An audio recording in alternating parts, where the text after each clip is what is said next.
Handa si Pangulong Bongbong Marcos na isapubliko ang kanyang SALN, pati ang ilang senador at kongresista.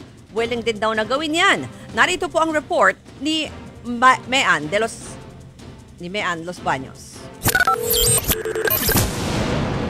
SALN reveal na. Lalo ngayong mas pinadali ni Ombudsman Boying Rimulya ang paghingi ng publiko sa Statement of Assets, Liabilities and Net Worth o SALN ng mga taga-gobyerno. Partikular ang presidente, vice-presidente at constitutional officials. Si Pangulong Bongbong Marcos kumasa, handang isa publiko ang SALN niya. My SALN, it will be available to whoever would like to, kung hingiin sa akin ng ICI, hindi siyempre bibigay ko. Kung hingiin sa akin ng ombudsman, bibigay namin.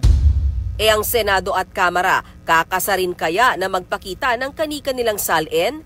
Ayon kay Senate President Tito Soto, magdaraos ng caucus ang mga senador para hingin ang permiso ng bawat isa sa pagsasapubliko ng kanilang mga SALN. Wala namang problema dyan ng ilang senador.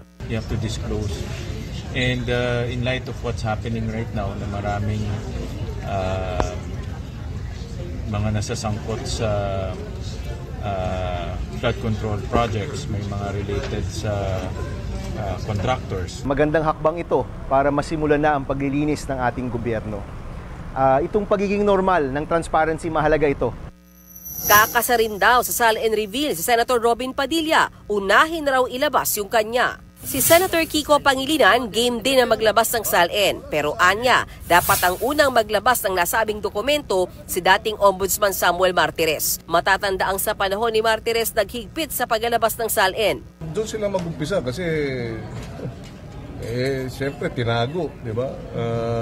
Bakit kaya, di ba? Baka sakaling malaman natin ano yung dahilan bakit hinigpit, di ba? So, but anyway, of course, that's up to the current ombudsman to decide. Pati ang Makabayan Block sa Kamara binira ang mahigpit noong Martires policy sa SALN. Pagtataksil daw yan sa konstitusyon. Dagdag pa ng Makabayan Block, matagal na dapat nagluwag sa paglalabas ng SALN ng ombudsman. Public record ito, kaya dapat may access ang mamamayan. Bukas din sa pagkasapubliko ng SALN ang iba pang kongresista, pero gusto raw nilang magkaroon ng klarong pulisiya na susundan ng lahat. Para hindi lang ho ito pagsasarili ng mga disclosures po ng paisa-isa ng mga kinatawan. Pwede naman magkapareho lang po yung policy ng ombudsman.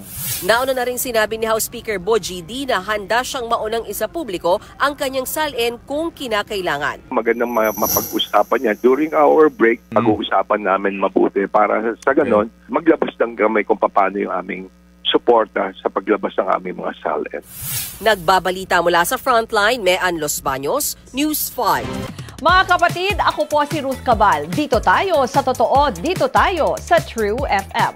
Mag-follow at mag-subscribe din po kayo sa aming social media accounts at True Network PH. Diyan po yan sa aming X na dating Twitter, sa FB, sa Instagram, sa YouTube, sa TikTok at sa mga podcast. At syempre, tutok din po kayo sa Signal True TV Channel 19.